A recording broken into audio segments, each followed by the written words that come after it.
Everyone, this is Kaveri Kathuria and once again welcome back to our channel, and I hope you all are doing great and also staying at home, right? And today we are going to discuss a very important theory, Kohlberg's theory of moral development. ये आपकी theory most important रहती है psychology में, CDB में ये आपकी theory involve होती है। और जो बच्चे बीएड कर रहे होंगे उनको तो पता ही होगा इस थ्योरी के बारे में कि वो कितनी रेलिवेंट है उनके लिए, राइट। तो बहुत से बुक्स से आप जो है इसको स्टडी करने की कोशिश करते हैं, बट कुछ कंसेप्ट ऐसे हैं जो आपको प्रॉब्लम क्रिएट कर सकते हैं। तो आई होप मैं आपको वही कंसेप्ट क्लैरिटी इस लेक्चर के थ्रू प्रोवाइड करूँ, राइट। और अगर ये लेक्चर आपको अच्छा लगे तो आप इसे लाइक, सब्सक्राइब एंड शेयर ज़रूर कीजिए अपने फ्रेंड्स के साथ। So meet you in the next lecture. हम आपसे कोई और भी इम्पोर्टेंट टॉपिक्स जो है डिस्कस करते रहेंगे। तब तक जो है आप आज इस लेक्चर को जो है अंडरस्टैंड करें। फर्स्ट यहाँ पर हमें जो है कुछ हमारे इस टॉपिक से रिलेटेड कुछ बेसिक कॉन्सेप्ट्स को समझना है। देखिए, नाम क्या है, कोलबर्ग ने दी है, Kohlberg's theory of moral development. Moral development होता क्या है, नैतिक विकास होता है, ठीक है। अब मॉरल डेवलपमेंट की जब हम यहाँ पर बात करें तो सबसे पहले हम देखते हैं कि मॉरल डेवलपमेंट है क्या चीज। मॉरल डेवलपमेंट होता है कि जब हम किसी बच्चे को, ठीक है, एक बच्चे को इन्वॉल्व कर रहे हैं, involve the childrens learning how to tell the difference between the right and wrong. बच्चे को हमने ये चीज सिखाई कि क्या चीज राइट है, क्या चीज रॉन्ग है, इसके बीच का जो फर्क हम उसको सिखाते हैं। तो हम उसका क्या कर रहे हैं, उसका डेवलपमेंट कर रहे हैं। और कौन सा डेवलपमेंट कर रहे हैं, मॉरल डेवलपमेंट उस समय हम कर रहे होते हैं। इस नॉलेज को यूज करते हुए वो लाइफ में डिसीजन लेने सीखता है, ठीक है। जब हमने इसको ये knowledge they the right and wrong की, अगर नॉलेज उसने एक्वायर कर ली, इस नॉलेज को एक्वायर करके वो लाइफ में सॉल्व करेगा। क्या सॉल्व करेगा, अपनी कॉम्प्लिकेटेड सिचुएशंस को सॉल्व करेगा। Complicated situation, right. मान लीजिए कि वो बच्चा है, आपने उसको सही गलत का ज्ञान सिखा दिया। अब वो एक ऐसी सिचुएशन पे है जहां पर आप उसके आसपास नहीं है, तो वो आपसे पूछेगा उस समय, क्या वो आपको फोन करके पूछेगा कि हमें क्या डिसीजन लेना चाहिए। उस समय वो अपने दिमाग से डिसीजन लेगा और वो डिसीजन उसका बेस्ड होगा कि आपने उसको राइट एंड रॉन्ग के बीच में क्या फर्क सिखाया है, राइट। तो डिपेंड करता है कि जो उसको फैमिली से, ठीक है, जो उसको अपने आसपास के सराउंडिंग से, जो उसको स्कूल से आसपास की जो चीजें जो है वो सीख रहा है, उसमें वो क्या सही सीख रहा है और क्या गलत सीख रहा है, वो बिहेवियर जो है डेवलप होगा जब उसके अंदर, that is called moral development. Morality को शेप किया जाता है मल्टीपल फैक्टर्स से। जैसे चिल्ड्रन की हम इंटरपर्सनल एक्सपीरियंस है, इसके अंदर आप ये ले सकते हैं कि बच्चा सीखता कहाँ से है, फैमिली से। पीयर ग्रुप का मतलब होता है जो उसका फ्रेंड सर्कल है, ठीक है, तो उनसे ये सीखता है। और अदर अडल्ट्स भी हो सकते हैं, उनके इन्वायरमेंट से सीखता है। अब ये बच्चा जब फैमिली से या पीयर से या स्कूल से अगर कुछ सीख रहा है या किसी टीचर, वहाँ पे टीचर से इंटरेक्ट करता है, वहां से कुछ चीजें सीख रहा है, तो उस बच्चे के बिहेवियर को, ठीक है, बच्चे के बिहेवियर को क्या इफेक्ट कर रहा है। उस समय देखो कि उसके बिहेवियर को उसकी physical, emotional, cognitive, social skills, ये सारी चीजें उसके बिहेवियर को कुछ ना कुछ उसके अंदर बदलाव लेकर आती हैं, उसे कुछ सिखाती हैं। इन सबको मिलाकर जो डेवलप होता है, that is called moral development. या फिर ये कहें कि बच्चे का बिहेवियर है या फिर उसका मोरल डेवलपमेंट जो है उस समय वो डेवलप होता है। तो हम मोरल डेवलपमेंट को डेवलप करने के लिए हमें इन चीजों पे फोकस करना होता है। उसके फिजिकल डेवलपमेंट पे, इमोशनल, उसका जो है भावनात्मक है, कोग्निटिव उसकी बुद्धि है, सोशल स्किल्स, जिस एरिया में वो रहता है वहाँ के लोग, उनका जो इम्पैक्ट है, ये सब चीजें जो है उसको वहाँ इम्पैक्ट करती हैं। अब यहाँ पर अगर हम देखें तो सभी साइकोलॉजिस्ट ने अपने अपने हिसाब से बात की है। जो फेमस रही थ्योरी वो थी आपकी Kohlberg's theory of moral development. अब कोलबर्ग्स ने क्या कहा कि जो बच्चे का मॉरल डेवलपमेंट है, ठीक है, यहाँ पर मॉरल डेवलपमेंट अगर हम बच्चे की बात करते हैं तो वो कुछ स्टेजेस में होता है, कुछ स्टेजेस को फॉलो करता है, राइट। अब स्टेजेस को फॉलो करने का मतलब क्या है कि एक प्रोसीजर रहता है, उस प्रोसीजर को फॉलो करते हुए बच्चा कुछ सीखता है। अब कोलबर्ग ने इसको डिवाइड किया 3 लेवल्स में। अगर हम इसको देखते हैं तो कोलबर्ग्स में हम स्टेजेस ना कहते हुए इसे हम लेवल कहते हैं। राइट, इसको हम लेवल बोल देते हैं। तो लेवल रहे इसके, level of Kohlberg's theory of moral development. अब इसके लेवल रहे 3, ठीक है। आपने जो चीजें ध्यान रखनी है, स्टेजेस वर्ड भी यूज होता है और लेवल कैसे यूज होता है ये देखना है। लेवल की बात करें तो लेवल रहे इसके 3 लेवल रहे। फर्स्ट को हम बोलते हैं प्री कन्वेंशनल, फर्स्ट लेवल है प्री कन्वेंशनल। सेकेंड इसके अंदर आपका होता है कन्वेंशनल। थर्ड होता है आपका पोस्ट कन्वेंशनल, पोस्ट कन्वेंशनल। अब आपका क्वेश्चन क्या बनता है कि लेवल कितने हैं, लेवल पूछ रहे कोलबर्ग्स की थ्योरी के मॉरल डेवलपमेंट के, तो लेवल है 3। स्टेजेस पूछ रहे तो स्टेजेस है 6, ठीक है। कैसे है वो देखते हैं। यहाँ पर देखिए फर्स्ट लेवल के अंदर 2 स्टेजेस आती है, स्टेज 1 स्टेज 2। स्टेज 1 को हम क्या बोलते हैं, देखिए स्टेज 1 का नाम होता है पनिशमेंट एंड ओबीडेंस,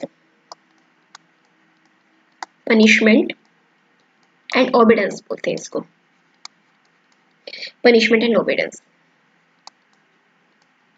और या फिर आप इसको बोल सकते हैं रिवार्ड एंड पनिशमेंट स्टेज, किसी भी नाम से बुला सकते हैं आप इसको, दोनों नाम आपको पता होने चाहिए, रिवार्ड एंड पनिशमेंट स्टेज, इसको ऐसा भी बोला जाता है। ये मोस्ट इंपॉर्टेंट स्टेज है, reward and punishment stage. Stage 2 आती है एक्सचेंज स्टेज, इसको बोलते हैं एक्सचेंज स्टेज।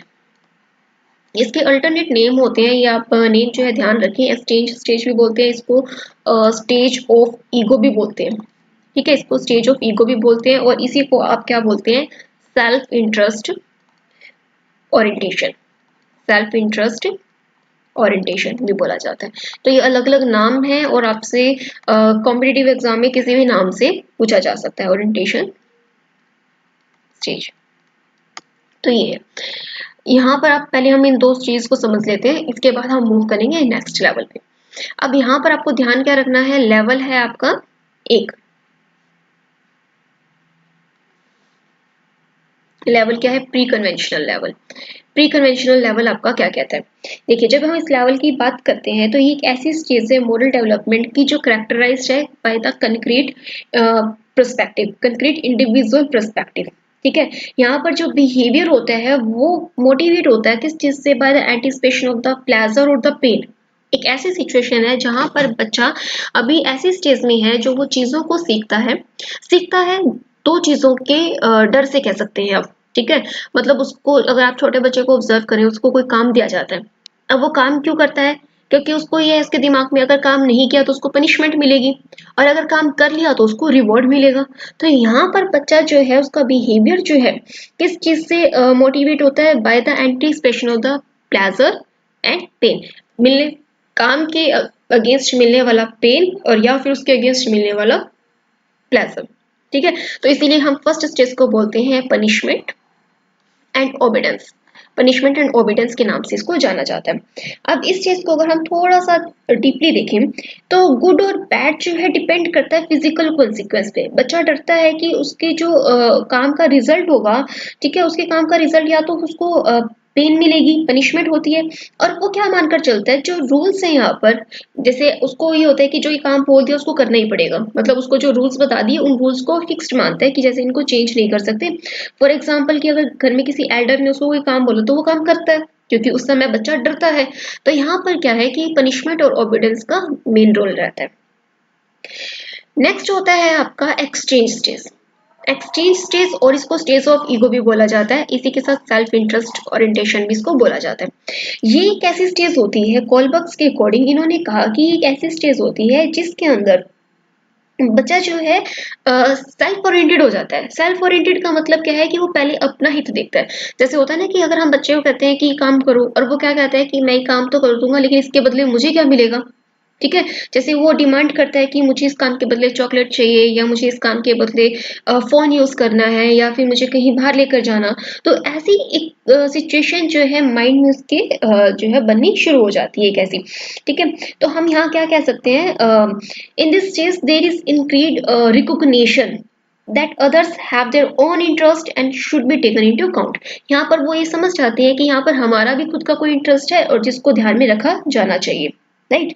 तो यहाँ पर चिल्ड्रन एक ऐसी स्टेज में है जो वो पूछेगा what's fair but not concern with the real justice. वो अपने बारे में पूछता है कि मेरे लिए क्या मुझे इस काम के बदले मिलेगा। तो ये चीज आपको यहाँ पर ध्यान देनी है, what's in it for me. ये आप वर्ड लिख सकते हैं, what's in it for me. तो यहाँ पर बच्चा अपने बारे में सोचना स्टार्ट कर देता है। ठीक है, तो यहाँ पर मोरल डेवलपमेंट बच्चे ने कहाँ से सीखी कि ये काम हमें करना चाहिए, इसके बदले जो है हमें रिवॉर्ड मिलेगा। ठीक है, हमें रिवॉर्ड मिलेगा, और यहाँ पर क्या है, अगर नहीं किया तो पनिशमेंट मिलेगी। तो यहाँ पे बच्चे ने मॉरल डेवलपमेंट उसका हुआ, सही और गलत चीज को सीखा। और यहाँ पर उसने क्या कहा, सही चीज सीखेगा तो सही, लेकिन साथ में उसको कुछ चाहिए भी सही बदले में। नेक्स्ट जो आपकी स्टेज आती है कन्वेंशनल स्टेज। कन्वेंशनल स्टेज के अंदर दो कंडीशंस आती हैं जिसको हम बोलते हैं इसके अंदर आपकी स्टेज 3 और स्टेज 4 इसको बोला जाता है बेसिकली स्टेज ऑफ एप्रिसिएशन। इसको आप क्या बोलेंगे, स्टेज ऑफ एप्रिसिएशन। और इसी के अंदर आपकी एक स्टेज आती है that is called stage of law and orders. Stage of law and order,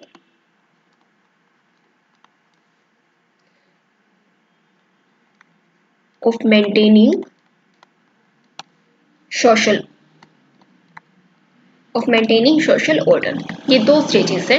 अब कन्वेंशनल स्टेज क्या कहती है, कन्वेंशनल स्टेज कहती है कि एक ऐसे स्टेज, स्टेज नंबर 3 जिसके अंदर बच्चा चाहता है कि उसकी तारीफ की जाए, स्टेज ऑफ एप्रिसिएशन। यहाँ पर वो ज्यादा से ज्यादा पार्टिसिपेट करता है चीजों के अंदर। सही और गलत का वो फर्क कैसे सीखता है कि मान लो अगर उसने कोई काम किया और उस काम के बदले हमने उसको कहा कि गुड गर्ल गुड बॉय, तो वो सीख जाएगा कि ये काम सही है। लेकिन अगर हमने इस काम किसी काम के बदले से बैड गर्ल या बैड बॉय बोला तो वो समझ जाएगा कि ये काम गलत है। तो यहाँ पर मोरालिटी वो कैसे सीखता है कि जब उसके काम की तारीफ की जाती है तो वो समझ जाता है कि ये काम सही है। तो यहाँ पर मॉरल डेवलपमेंट ये सीखता है। स्टेज ऑफ एप्रिसिएशन है जिसको हम stage of good and good boy good girl stage के नाम से भी जानते हैं। अब जब इस स्टेज में बच्चा डेवलप हो जाता है तो नेक्स्ट उसकी स्टेज आती है stage of law and order. Stage of law and order एक ऐसी स्टेज है कि जिसके अंदर बच्चे को लगता है कि जो सोसाइटी में रूल्स बने हुए हैं, रूल्स एंड रेगुलेशंस हैं, उसको ऐसे एज इट इज एक्सेप्ट करना है और उन रूल्स रेगुलेशंस को फॉलो करना है। और वो ये समझता है कि हम ये रूल्स रेगुलेशंस को चेंज नहीं कर सकते। राइट, तो ये एक ऐसी स्टेज होती है। अब यहाँ पर वो क्या कहते हैं कि सोसाइटी में जो चीज जैसी चल रही है वैसी ही सही है और हमें वैसे ही उसको फॉलो करना है। तो ये कहलाती है आपकी कौन सी स्टेज कहलाती है, stage number 4, stage of law and order in maintaining the social order. अब जैसे जैसे बच्चे की आगे एज और डेवलप होती है तो वो मूव करता है स्टेज नंबर 5 में और स्टेज नंबर 6 में, जिसको बोलते हैं लेवल पूछे तो प्री कन्वेंशन, लेवल पूछे तो पोस्ट कन्वेंशनल है। स्टेज पूछ ले तो इसके अंदर दो स्टेजेस आती हैं। एक स्टेज आपकी आती है stage of social contract, stage of social contract. फिर इसके साथ आपकी एक स्टेज आती है स्टेज ऑफ कंसाइंस, और या फिर इसको हम क्या कहें, यूनिवर्सल प्रिंसिपल, यूनिवर्सल प्रिंसिपल्स। अब स्टेज आती है आपकी stage of social contract. Social contract क्या कहता है, एक ऐसी स्टेज है स्टेज ऑफ सोशल कॉन्ट्रैक्ट जिसके अंदर आप ये चीजें समझ जाते हैं कि जो रूल्स आप समझ रहे थे स्टेज 4 में, स्टेज 4 में क्या था कि आपने समझा, बच्चे ने समझा कि कुछ रूल्स जो है फिक्स होते हैं। जैसे सोसाइटी में जो रूल्स हैं हमें उन्हीं को फॉलो करना होता है और ये हमारे लिए फिक्स है, इनको चेंज नहीं किया जा सकता। लेकिन जब वो स्टेज ऑफ सोशल कॉन्ट्रैक्ट में आता है तब वो ये समझ जाता है कि रूल्स फिक्स नहीं है, रूल्स हम जैसे लोगों के द्वारा ही, हम जैसे लोगों के लिए ही बनाए गए हैं, और अगर इसमें कोई रूल गलत है तो हम उसको चेंज कर सकते हैं। राइट, तो इसके अंदर वो एक ऐसी मोरल डेवलपमेंट उसके अंदर होती है जिसके अंदर वो चीज समझता है कि अगर कोई चीज गलत है तो उसको चेंज किया जा सकता है। That is called stage of social contract. फिर लास्ट स्टेज आती है जिसको हम बोलते हैं स्टेज ऑफ कंसाइंस, या फिर बोलें कि यूनिवर्सल प्रिंसिपल। यूनिवर्सल मतलब कि जो अप्लाई होता है, यूनिवर्सली जो है एप्लीकेबल है। अब ये एक ऐसी सिचुएशन है जिसके अंदर हम बात करते हैं कि वो अपने खुद से फैसले लेने सीख जाता है। ऐसी स्टेज जिसके अंदर बच्चे का इतना दिमाग डेवलप हो चुका है, मैक्सिमम डेवलपमेंट उसके अंदर हो चुका है कि वो राइट रॉन्ग गुड बैड सी क्या है इनके बीच का डिफरेंस, तो अब वो खुद से डिसीजन ले सकता है। राइट। और ये एक ऐसी स्टेज है जिसके अंदर अब वो किसी और के ऊपर डिपेंडेंट नहीं है, उसका मोटिवेशन इंटरनल है, उसकी डेवलपमेंट इंटरनल है, ठीक है, वो खुद से उसका माइंड जो है वो डेवलप हो चुका है। तो ये चीज़ आप बोल सकते हैं। और बहुत से कम लोग होते हैं, अगर हम पूछा जाए कि इनमें से कौन सी ऐसी स्टेज है कि जिसके अंदर बहुत ही रेयर लोग पहुंचते हैं, तो आप कहेंगे लेवल नंबर 3 है, और स्टेज पूछ लिया जाए तो stage number 5th and 6th है, कि बहुत कम लोग इस स्टेज तक पहुंचते हैं जो ये बात को एक्सेप्ट करें कि इन रूल्स को चेंज किया जा सकता है और अपने डिसीजन लेने में वो कैपेबल हो, सक्षम हो। तो ये एक जो स्टेज जो है इसमें पूरी एक्सप्लेन की गई है, राइट, जो आपको जो है यहाँ पर ध्यान रखनी है। आई होप यहाँ तक जो है आपको क्लियर होगा। और अगर हम इनकी बात करें, अगर हम इनकी बात करते हैं एज की, तो आप ये चीज लिख सकते हैं कि जैसे प्री कन्वेंशनल है, ठीक है, तो प्री कन्वेंशनल